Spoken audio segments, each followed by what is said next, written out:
Senhor, nós queremos te agradecer por tudo aquilo que já foi feito aqui nesse lugar. Nós amamos cada porção que o Senhor derramou. Mas nós queremos te pedir que envie o Espírito Santo agora para estar abrindo espaço para mais dentro da nossa alma. Senhor, nós estamos com nossas mãos simbolicamente no nosso coração, pedindo que o Senhor venha agora e visite as nossas emoções, os nossos sentimentos. Nós depositamos tudo aquilo que sentimos ou achamos que deveríamos sentir aos seus pés agora. Recebe as nossas emoções diante do seu trono, nós submetemos elas a ti, ao teu governo, ao teu domínio. Coloca a mão na sua cabeça agora. Senhor, de igual forma nós te damos domínio e governo sobre os nossos pensamentos, sobre a nossa mente. Nós te pedimos que entre tudo que a gente sabe ou acha que sabe, que o Senhor possa estar abrindo espaço para aquilo que é certeza, que é a tua palavra viva e eficaz. Abre espaço na nossa mente, nós te damos permissão para reformar e transformar a nossa mentalidade. Nós abrimos mão, Senhor, de toda e qualquer necessidade de controle. Nós não queremos, Senhor, ter apego ou uma mentalidade de estimação, mas nós nos submetemos a Ti para que o Senhor venha e não lance somente mais uma palavra para a nossa coleção de palavras, mas para que o Senhor possa estar transformando, aprimorando, moldando a nossa mentalidade, para que ela seja segundo o seu coração e para que ela forje em nós uma sabedoria daquela mulher que pode edificar não só a sua casa física, mas a sua casa espiritual. Em nome de Jesus, amém. Vocês estão bem? Eu estou bem. Eu estou bem. E eu vou ficar melhor ainda depois de compartilhar com vocês o que Jesus tem falado para mim nesse tempo. Abre aí a sua Bíblia em Gênesis 3.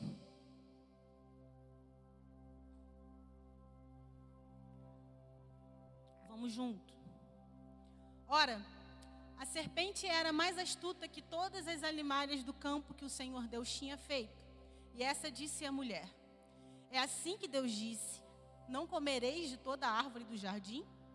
E disse a mulher à serpente: do fruto das árvores do jardim comeremos, mas do fruto da árvore que está no meio do jardim, disse Deus, não comereis dele, nem neles tocareis, para que não morrais.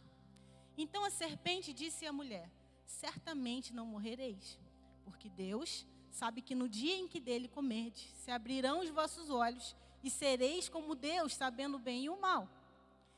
E viu a mulher que aquela árvore era boa para se comer e agradável aos olhos, e árvore desejável para dar entendimento. Tomou do seu fruto e comeu.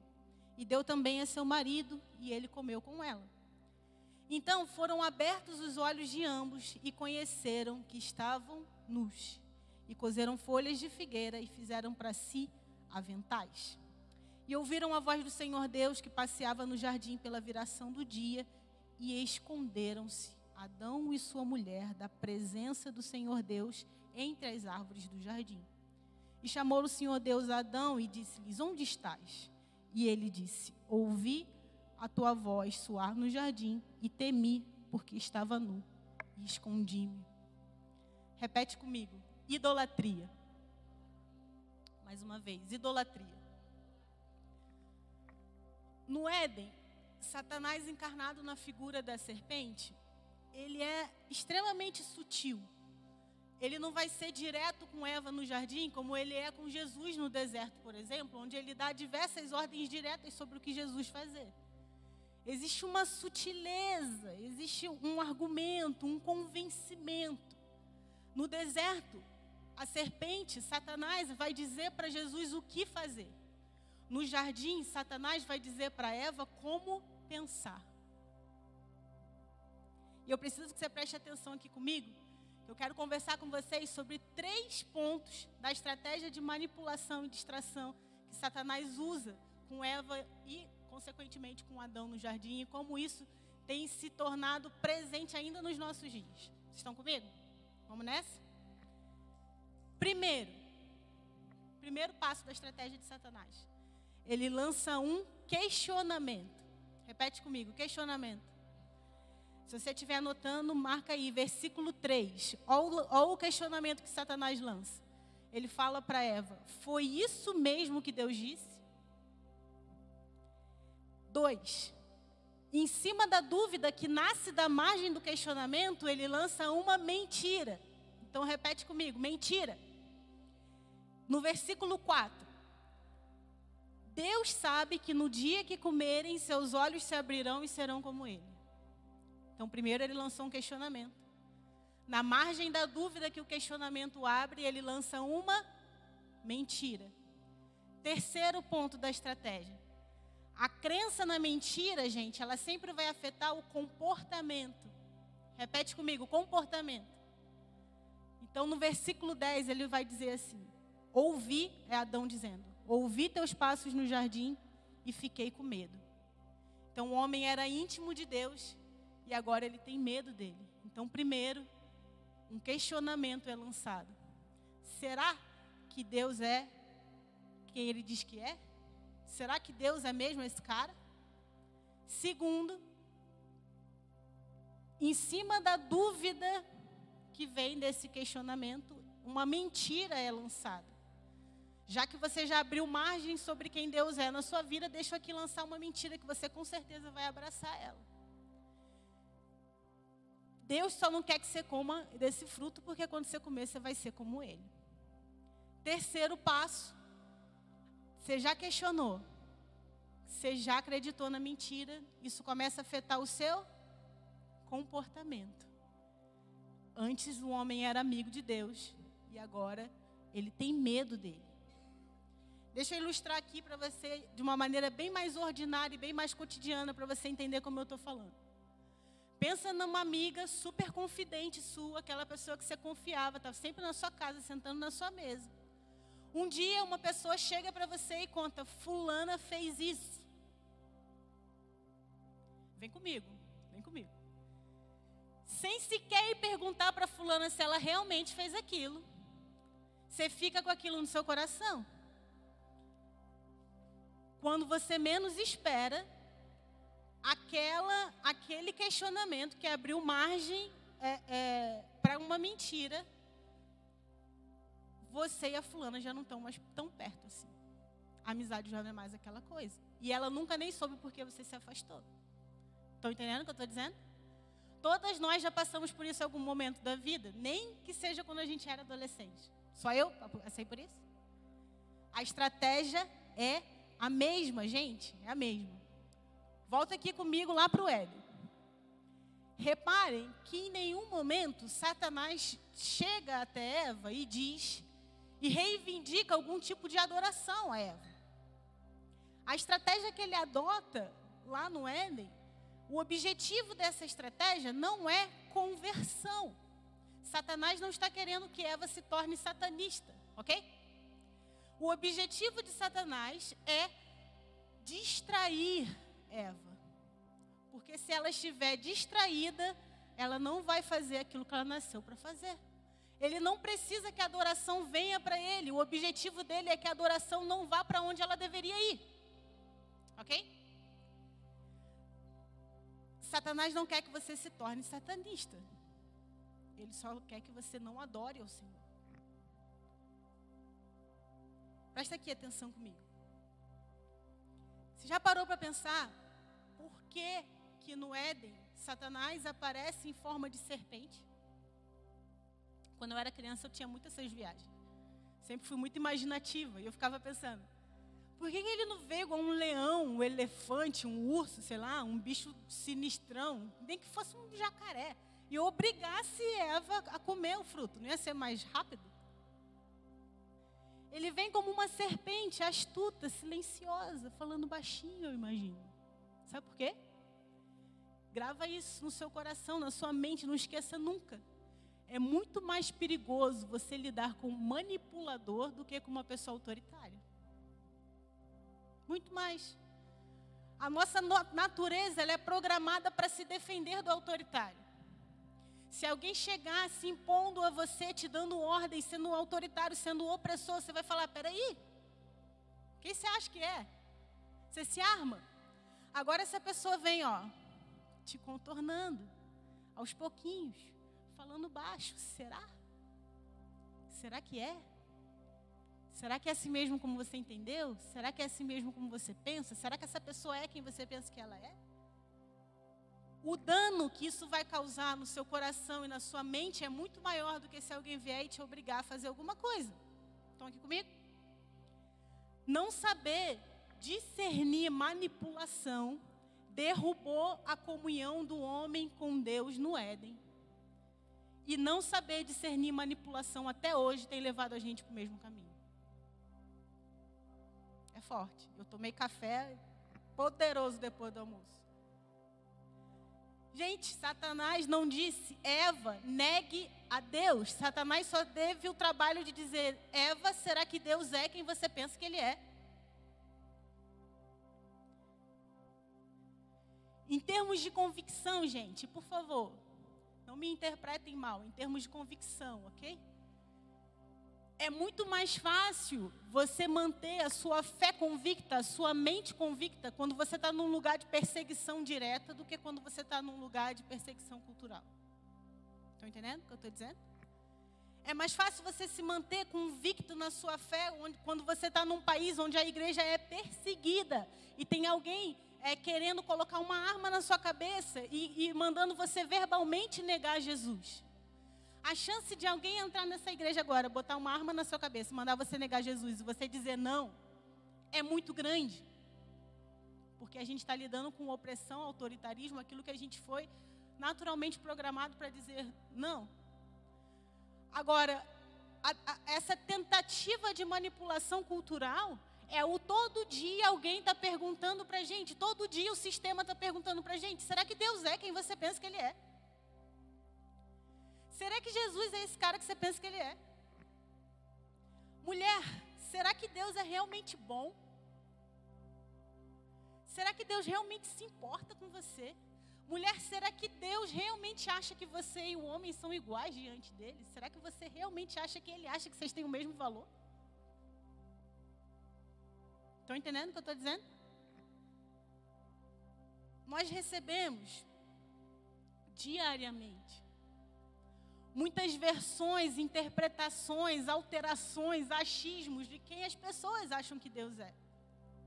Nós podemos receber uma interpretação do governo, uma interpretação da mídia, uma interpretação do entretenimento. Nós podemos receber uma versão das nossas avós, das nossas mães, os nossos maridos, os nossos namorados podem dizer para a gente quem eles acham que Deus é. O YouTube, o Instagram, o TikTok vão dizer para a gente o que eles acham que Deus é. Se a gente ficar sujeito a todos esses trechinhos do que cada um acha que Deus é, o que a gente faz é compilar um Frankenstein na nossa cabeça. Uma grande colcha de retalhos, um pedacinho de interpretação de cada lugar, até que de repente nada mais faz sentido.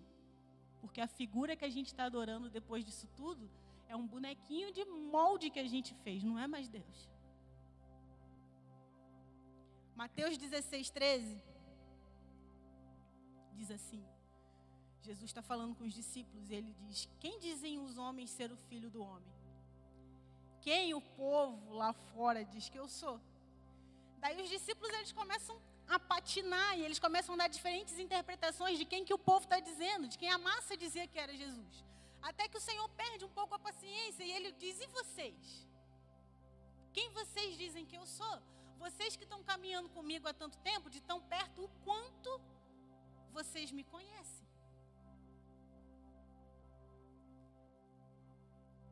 Guarda aqui uma coisa.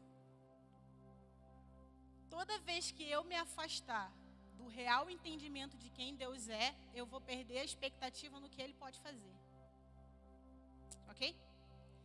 Toda vez que eu perder a expectativa no que Deus pode fazer, automaticamente eu vou preencher essa lacuna com o que a minha humanidade acha que Deus deveria fazer. Estão me acompanhando? Abre aí comigo, ou só anota para você abrir depois. Efésios 3:20. Diz assim: aquele que é capaz de fazer infinitamente mais do que tudo o que pedimos ou pensamos, de acordo com o seu poder que atua em nós. Em termos práticos, o que é o que eu acabei de dizer? toda vez que eu me afasto do entendimento de quem Deus é, eu perco a expectativa no que Ele pode fazer. E a minha humanidade automaticamente preenche esse espaço vazio com o que eu acho que Deus deveria fazer. Ok? Então o que é isso? Sou eu abrindo mão de Efésios 3:20. Eu trocando um Deus que pode infinitamente mais do que eu posso pensar ou pedir por um Deus que faz o que eu quero. Por um Deus que está à minha disposição. Por um Deus versão fake xing-ling do Paraguai que está ali para me obedecer. Conseguem entender o quão não inteligente, para não falar burro, é isso? O quão não inteligente é trocar um Deus que tudo pode por um Deus que faz o que eu quero? Quem está servindo quem nessa relação?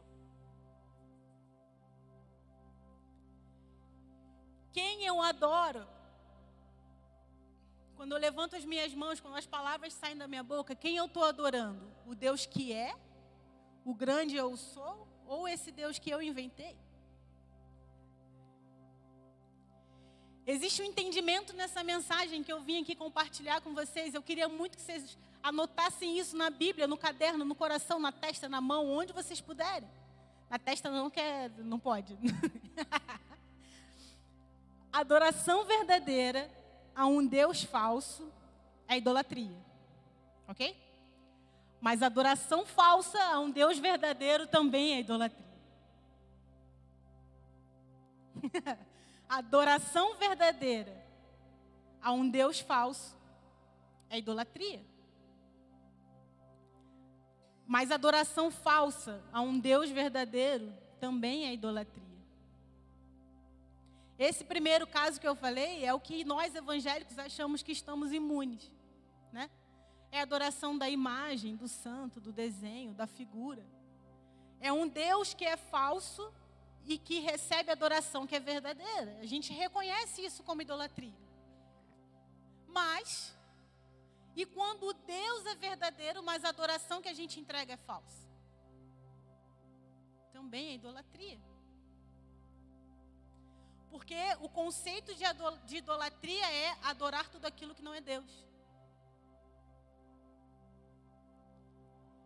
Antes mesmo, gente, da desobediência visível, antes mesmo de Eva morder o fruto, antes mesmo dela concluir fisicamente aquele gesto de desobediência e consequentemente, queda,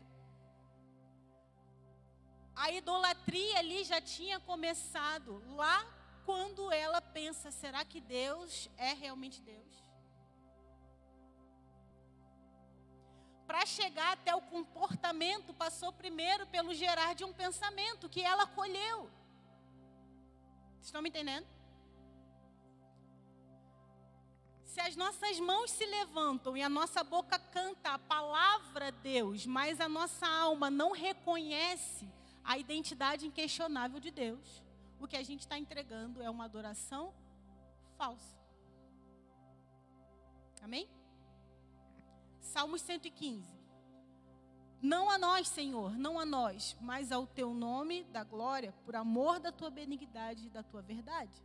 Porque dirão os gentios, onde está o seu Deus? Mas o nosso Deus está nos céus, fez tudo o que lhe agradou. Os ídolos deles são prata e ouro, obra das mãos dos homens. Tem boca, mas não falam. Olhos têm, mas não veem. Tem ouvidos, mas não ouvem. Narizes têm, mas não cheiram. Tem mãos, mas não apalpam. Pés têm, mas não andam.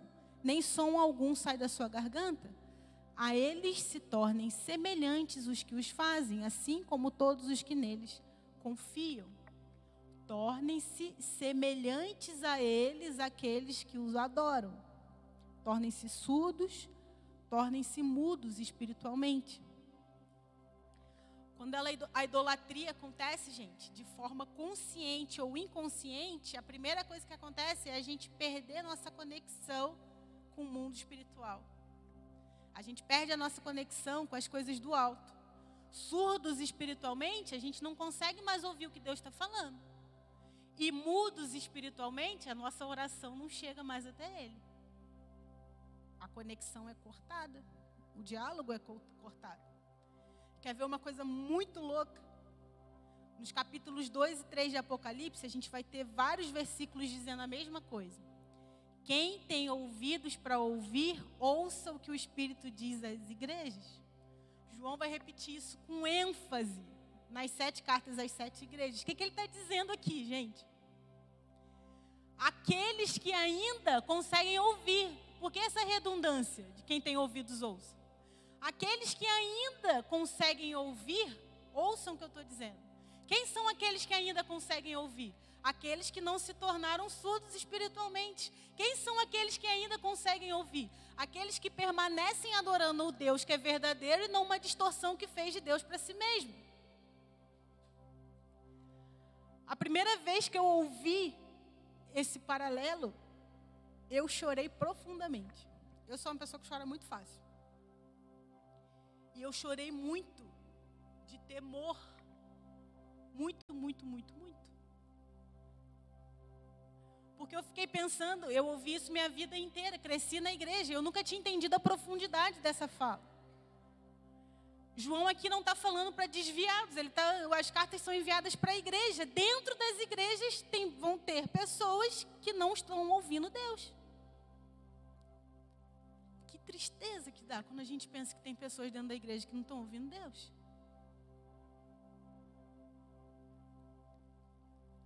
Salmo 101, 6, Deus diz: os meus olhos estarão sobre os leais da terra.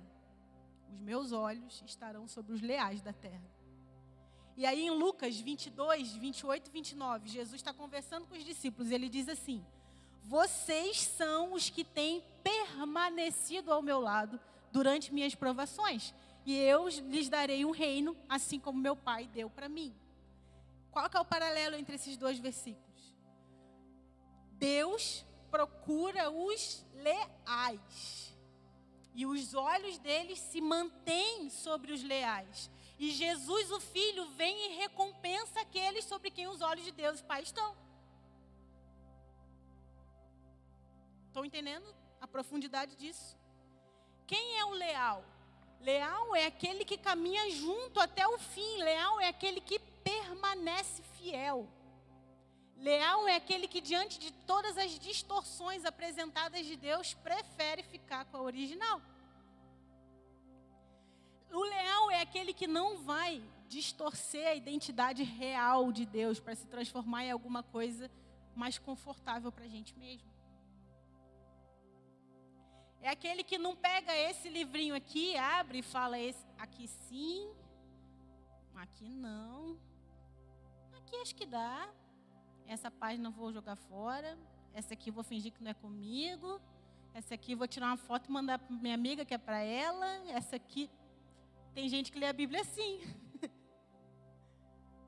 Os leais são aqueles que entendem que de capa a capa é para gente.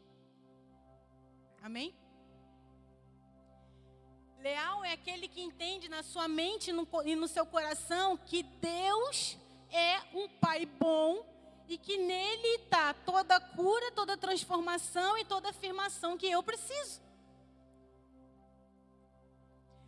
Mulheres, quanto mais energia, disciplina e devoção a gente empregar em conhecer Deus verdadeiramente, mais fácil vai ser o processo da gente se conhecer. Tem muita gente batendo cabeça querendo fazer o contrário.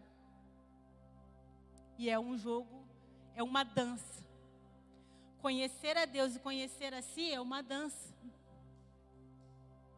Quanto mais eu conhecer do Senhor, mais Ele vai se revelar a mim.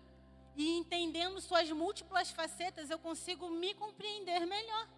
E ao passo que eu me entendo melhor, eu consigo entender o meu irmão melhor. E quanto mais eu conheço meu irmão, mais eu vejo Deus. É um triângulo. Eu vejo o Senhor, eu vejo meu irmão, eu me vejo. Uma relação saudável e frutífera com Deus precisa passar por um amor próprio e um amor ao outro. Sempre. E muito se fala sobre não conseguir ver Deus sem conseguir ver o outro. Mas a gente também nunca vai conseguir ver Deus se a gente não se amar. Estão entendendo? Como está tudo junto? Quanto mais a gente se preocupar em receber de terceiros, por mais bem intencionados que esses terceiros sejam, quanto mais a gente se preocupar em receber de terceiros definições mastigadas de quem Deus é, maior é a evidência de que a gente não está fazendo isso por conta própria.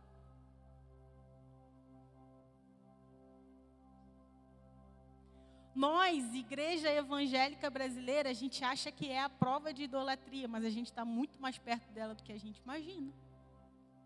Vocês estão aqui comigo? Deus é, e eu digo que Ele é, porque é assim que Ele se apresenta, Deus é o eu sou. Deus não é quem eu acho que Ele é.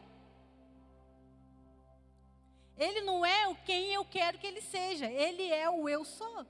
Deus não é customizável, Deus não é adaptável, Deus não é... A gente não consegue simplificar Deus. A gente não consegue reduzir o tamanho da sua grandeza. Deixa eu falar uma coisa com vocês, com todo o amor do mundo. Está sendo gravado isso? Senhor, vem com o teu Espírito Santo e para essa gravação agora. Não. Corta essa parte depois, tá? E se alguém falar que eu disse isso aqui fora, eu vou falar que é mentira. Música da Cassiane, Deus não rejeita a oração. Todo mundo aqui conhece? Levanta a mão quem já cantou essa música alguma vez na vida. Deixa eu dizer uma coisa para vocês. Cassiane mentiu pra gente. Não posto, tô confiando em vocês. Cassiane, te amo. Isso é incrível. Me ensinou a marchar no fogo. Mas a letra dessa música não é correta. Deixa eu falar baixinho para vocês. Deus rejeita a oração, sim. Se a gente estiver orando para Mamon, que é o Deus da mentira, usando o Deus do dinheiro, usando o nome dele, ele não vai atender.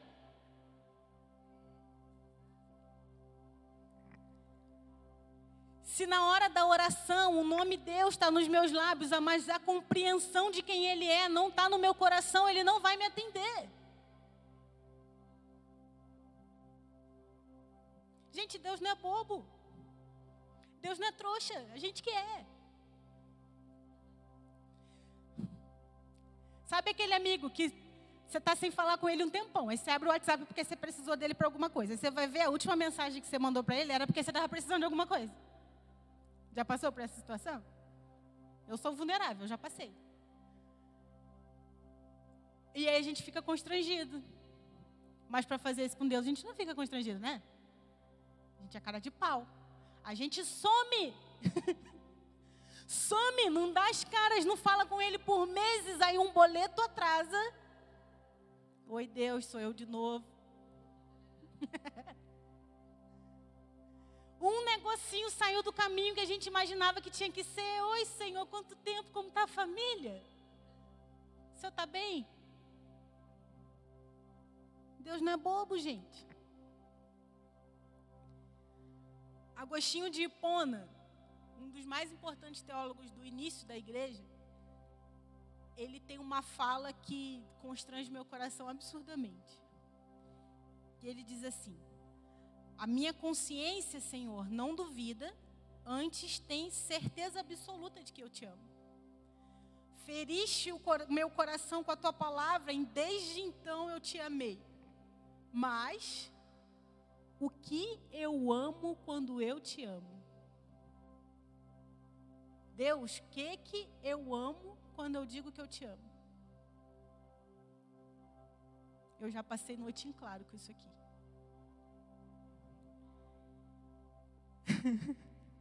Deus, quando eu digo que eu te amo, o que eu amo?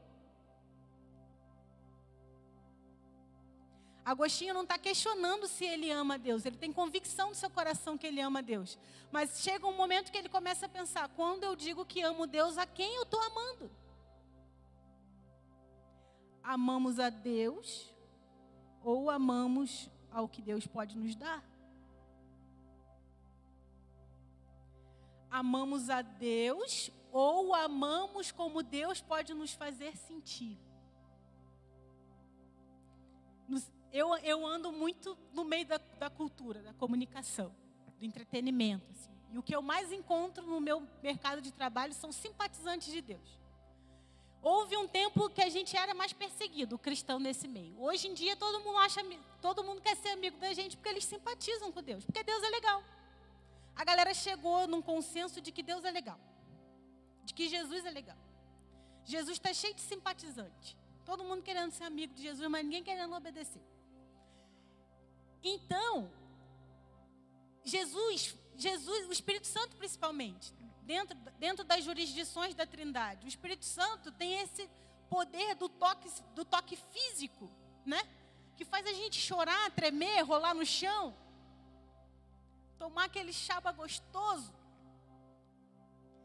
Jesus, a palavra diz que Ele é um pastor das nossas almas. Ele é aquele que vem com o teu cajado e pode nos apacentar nosso coração, sarar as nossas feridas, abraçar a nossa alma.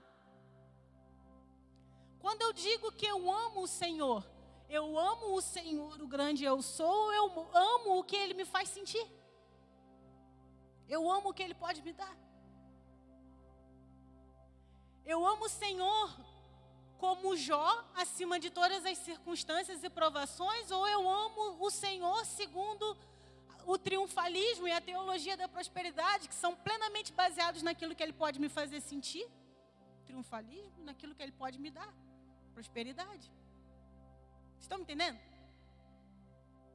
Estamos dentro de uma igreja, viemos para cá toda semana, alguns fazem isso há anos da sua vida. Você vai questionar se essa pessoa ama a Deus ou não? Eu não tenho essa audácia. Porque é mais fácil você ficar do lado de fora do que do lado de dentro, ok? Se a pessoa está vindo, eu não vou questionar os motivos, ela está vindo, algum apreço pelo Senhor ela deve ter. Agora, esse amor, por quem é? Quem eu amo quando eu amo Deus? Se vocês esquecerem tudo que eu disser aqui nessa tarde, guarda isso e reflete nisso. Quem eu amo quando eu digo que amo o meu Senhor? Vocês estão bem? Estão gostando de mim ainda?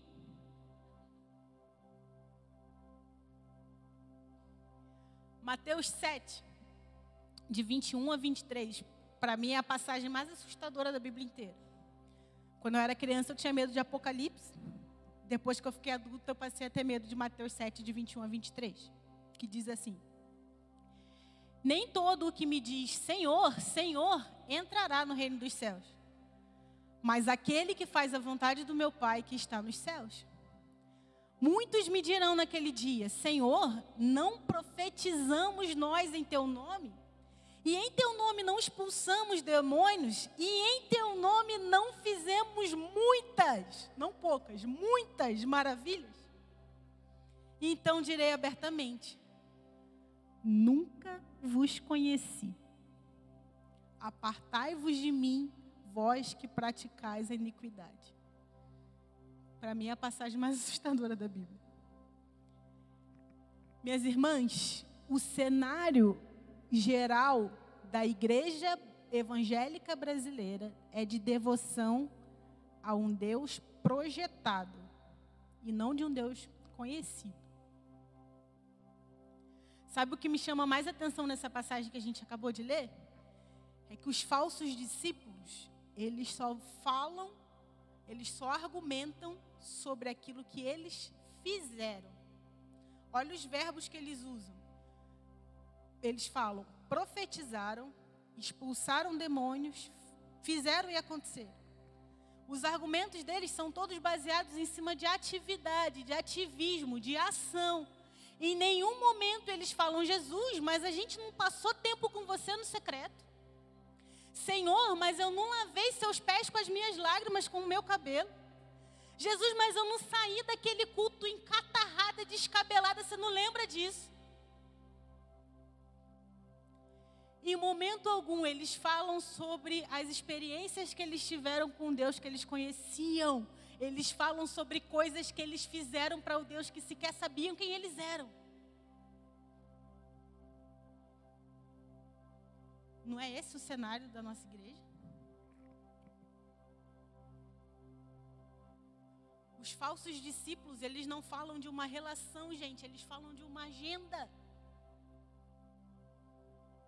Não é esse o cenário macro da igreja do nosso país? Muita agenda, muita ação, muita gente fazendo muita coisa.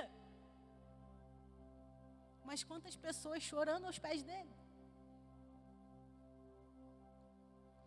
Quantas pessoas fazendo como as nossas avós faziam? Eu tive o privilégio de ter uma vozinha do coque raiz, que orava 3 horas da manhã, sem precisar de despertador para acordar. Minha avó deve ter feito umas 50 mulheres engravidarem, orando por elas de madrugada. Minha avó tinha uma oração tão poderosa que ela orava para o rádio do vizinho queimar e queimava. Minha avó já queimou 3 aparelhos porque o vizinho era viciado em Frank Aguiar, estão ligados? E ela odiava ouvir, ela falava, se forró do diabo. Aí ela orava e o negócio queimava. Acredita? A gente não vê mais mulher assim na igreja, gente.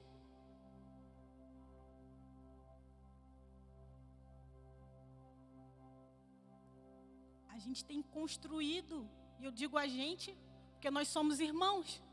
Nossos irmãos estão no certo ou errado, eles são nossos irmãos. A gente não pode ficar do nosso lugar apontando o dedo e falando eles, vai ser sempre a gente, porque quando Deus olha, Ele vê uma igreja só.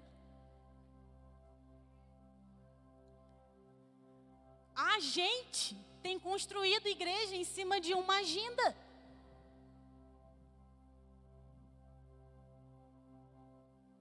Essa é a característica principal dos falsos discípulos. Eu pego uma interpretação no YouTube de quem Deus é. A gente está tão louco que se você for pegar, eu te desafio, quando você chegar na sua casa, você ir lá no seu YouTube, abrir e ver os inscritos, os canais que você está inscrito. Você vai encontrar umas 37 teologias diferentes nos canais que você está inscrito. De manhã a gente ouve o cara mandar a gente para cá, de tarde a gente ouve o cara mandar a gente vir para cá, depois a gente ouve o cara mandar a gente vir para cá. No final do dia a gente não saiu do lugar, porque ficou só rodando. Estão me entendendo? Então a gente pega uma interpretação de quem Deus é no YouTube, daí a gente mistura com a interpretação que a nossa avó passou pra gente. Aí a gente acrescenta assim, ó, igual aquele cara do meme, só com um salzinho assim, ó. A letra de uma música sem pé nem cabeça que a gente ouve na rádio. Estão entendendo o que eu estou dizendo? Pronto. Está pronto o nosso fantoche de Deus. Uma imagem manipulável que vai se adaptar ao que a gente acha e como a gente se sente. Presta aqui muita atenção comigo. Eu estou falando isso na igreja de uma psicóloga, então com muito temor. Nós projetamos um Deus confuso e frágil. Ok? Se Salmos 115 diz pra gente que a gente se torna semelhante àquilo que a gente adora, o que a gente tem visto por aí? Gente, o quê? Confuso e frágil. Nós temos nos tornado semelhante ao Deus que a gente mesmo criou.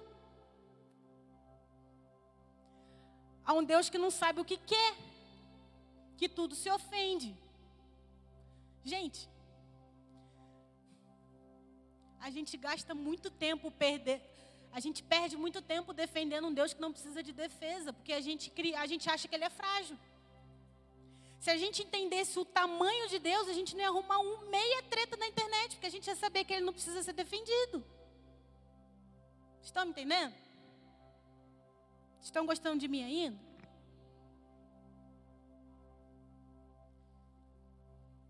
Vai ficando cada vez mais óbvio, porque a gente está tão doente. Porque a gente está tão perdido. Porque a gente está tão confuso. Porque o Deus que a gente está criando é assim. E a gente precisa não só entender, mulheres, mas discipular a partir do entendimento de que na identidade do Senhor não se mexe. A igreja brasileira ela vem se movendo de porções em porções do que o Espírito vem soltando para a gente, né? Nós passamos um tempo muito grande, uma temporada muito grande cantando sobre a paternidade de Deus. Vocês lembram disso? Muitas foram as músicas falando de paternidade de Deus. E daí depois a gente veio falando muito sobre a nossa identidade. Vocês lembram disso? A nossa identidade. Você é filha, você é filho, nós somos filhos amados. Passamos por um mover de cantar e falar sobre o Espírito. Agora estamos num mover e cantar sobre Maranata. Estão comigo? Falamos sobre Deus ser pai, falamos sobre nós sermos filhos, falamos sobre a nossa identidade de filho, mas a gente não tem falado sobre a importância da identidade do pai. Talvez a gente devesse investir mais tempo falando sobre quem Deus é, porque isso tornaria a gente mais cascudo, a gente não cairia em qualquer lorota de quem falam pra gente que Ele é. Só que a gente está muito tempo estudando e voltado a entender quem nós somos. E tudo bem, a gente precisava disso. A gente precisava disso. Só que a gente precisa se mover junto com a nuvem. Para onde a nuvem está indo? Do que a igreja está precisando? Mulheres, do que as famílias estão precisando? Do que as crianças estão precisando para se tornarem adultos fortes? Eu posso garantir para vocês que não vai faltar quem fale para eles sobre a importância do autoconhecimento. Porque essa é uma vitória que a gente já conquistou. A importância do autoconhecimento, da saúde emocional, da inteligência emocional, é uma questão de amadurecer, mas é um lugar que a gente já conquistou. Não vai faltar quem fale isso para eles. Mas o que a gente não pode deixar faltar é quem é Deus. Quem é Deus? Quem é Jesus? Quem é o Espírito Santo? Que são três, que são um. Vamos saber distinguir quem é quem, suas jurisdições, seus atributos. A plenitude do que a gente precisa saber sobre quem Ele é já foi revelada e está aqui. E essa aqui é a única forma da gente não acabar prostrado diante de um Deus falso, achando que Ele é o Deus verdadeiro.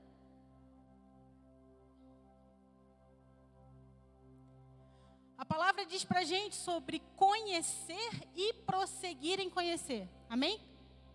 Gente, conhecer e prosseguir em conhecer já é largar de vista. Não tem prazo para acabar. Você não vai se formar PhD em Deus nunca. Não acaba. Não existe livro, curso online, conferência, imposição de mão, consultoria, coach, mentoria. Não existe nada que possa substituir o processo lento e vagaroso de conhecer e prosseguir em conhecer a Deus. Só que é esse processo lento que a gente precisa para esse conhecer ser verdadeiro.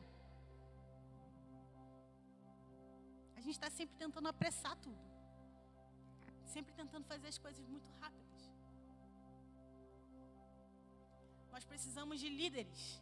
Então bota os caras para fazer um curso, ler um livro, fazer uma mentoria de não sei quem e pronto. Daqui 3 meses a gente pega eles e bota para liderar não sei mais quanto. É assim que a gente está fazendo as coisas.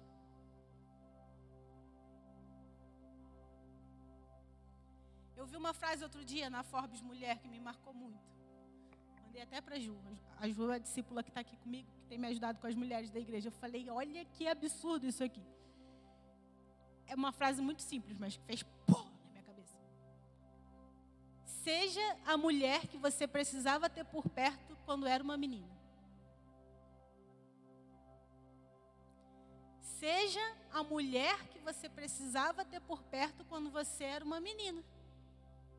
Se todas as mulheres desse salão tomarem isso aqui como uma missão de vida, a gente não tem uma geração futura mais segura? Porque a gente não está partindo de um lugar de construir uma informação. A gente está partindo de um lugar de partilhar aquilo que a gente experimentou. Partilhar uma experiência pedagógica vai ser sempre muito mais profundo e transformador do que despejar informação em cima das pessoas. E o que a gente tem vivido hoje, como igreja com I maiúsculo, é um corpo de mulheres com medo de discipular, com medo de se partilhar, com medo de pastorear. Se você pegar 10 homens em 10 mulheres que hoje lideram o pastoreio, a chance de você ouvir mais mulheres dizendo que não queriam e foram arrastadas para aquilo é muito maior do que a dos homens. Estão comigo? Estão entendendo? Porque a gente já tem muita coisa para fazer. A gente tem família para criar, filho, marido, casa, trabalho, já é muito. E a gente está sempre voltando lá para o Éden, para a mesma estratégia que Satanás usou com Eva. Será? Será, Deus? Será que de todo mundo o Senhor quer mesmo que eu faça isso? Questionamento, mentira, comportamento. Gente, o mundo que está se formando para receber as mulheres do futuro, ele é muito cruel.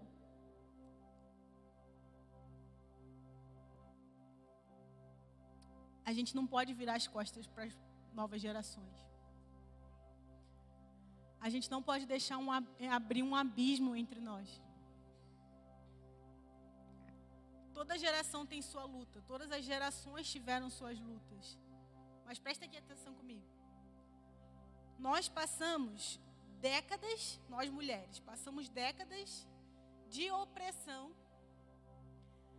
brigando porque a sociedade formou um sistema que queria dizer pra gente o que a gente podia ou não fazer. Ok? E essa ainda é a nossa realidade em diversos aspectos. Em várias áreas a gente ainda ouve o que a gente pode e o que a gente não pode fazer. Só que presta aqui atenção comigo. Lembra que a gente começou falando sobre a diferença entre o manipulador e o autoritário? Se alguém me diz o que eu não posso fazer, cedo ou tarde eu me posiciono e começo a brigar pelo que eu acho que eu posso ou não fazer. Estão me entendendo? A criança, a mulher, seja lá... Se a gente tem um sistema dominante que governa a partir de um você pode e você não pode, cedo ou tarde essa opressão vai se transformar em rebelião ou em revolução até que essa minoria se posicione para ir contra o dominador. Estão me entendendo? Esse é o sistema que a gente está vindo há décadas, tá? Só que em diferentes níveis, tá? Às vezes saudável, às vezes não, com muitas derrotas, mas também com muitas vitórias. Conquistamos muitas coisas como mulheres contra esse sistema. Só que os tempos estão mudando. Esse não é mais o formato que as mulheres do futuro vão encontrar. Esse não é mais o formato com que a filha da Isabela vai lidar. Se a estratégia antes era dizer o que uma mulher podia ou não fazer, a estratégia do futuro é você pode tudo. Você pode todas as coisas. Você pode ser e fazer o que você quiser.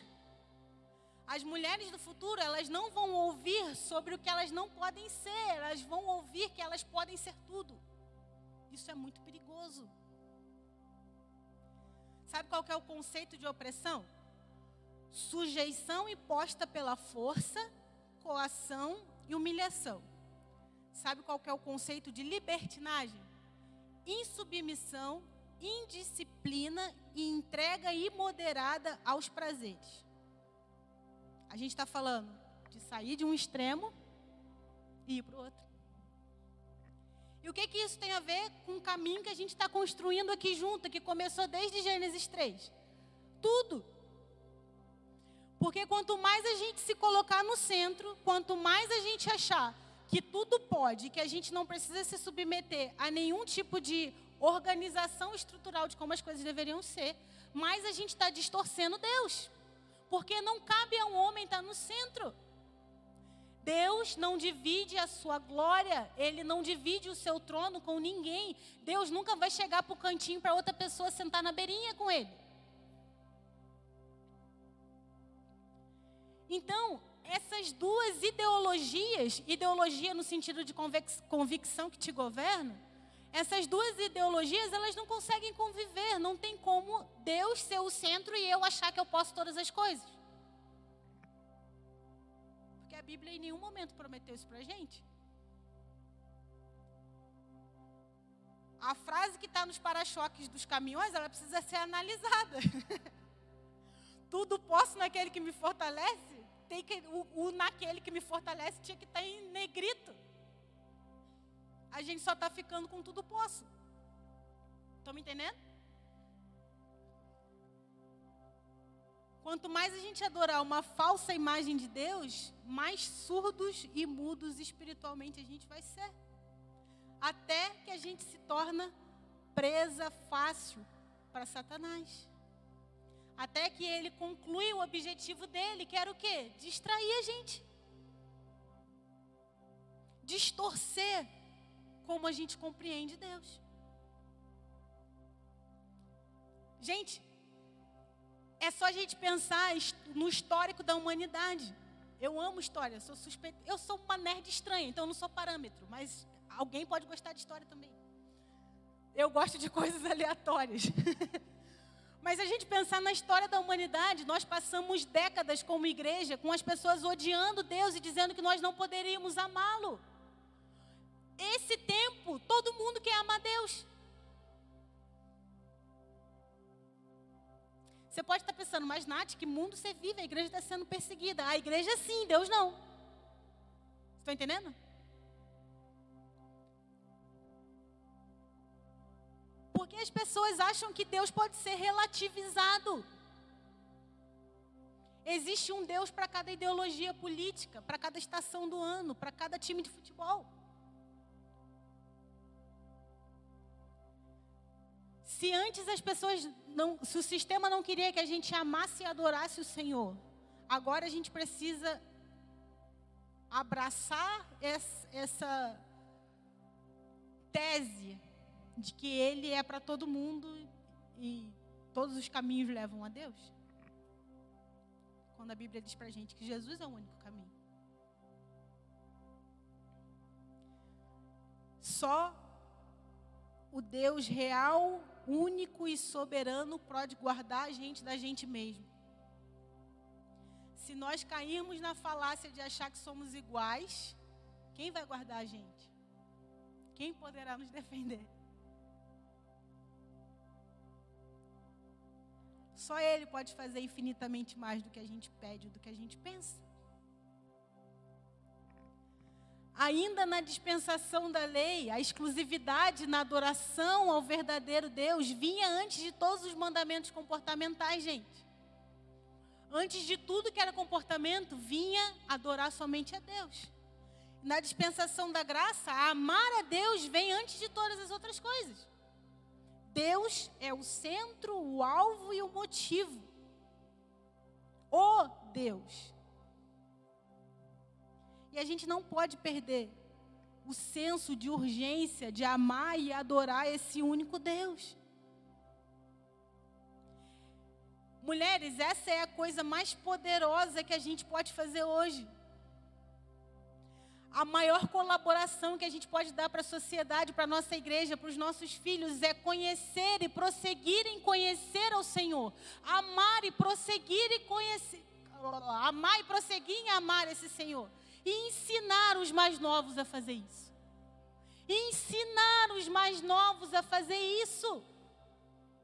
Na igreja que eu cresci, quando uma senhorinha chegava na igreja, a gente levantava da cadeira para ela sentar.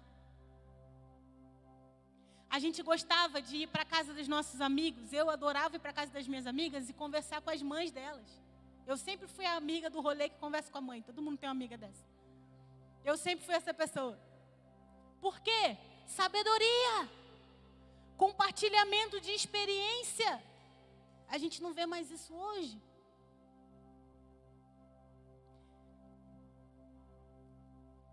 A gente tem conversado muito lá na igreja sobre a importância do culto de mulheres. E esse aqui talvez seja... Até que vocês têm um perfil de igreja bem parecido com a nossa, que é muito jovem, né? Mas o que a gente encontra nas igrejas grandonas hoje é repartição atrás de repartição. Tem o culto dos jovens, o culto dos velhos, o culto dos casados, das mulheres, dos adolescentes. E domingo ninguém fala com ninguém. Estão entendendo? Não tem troca. não tem troca. Tem que misturar.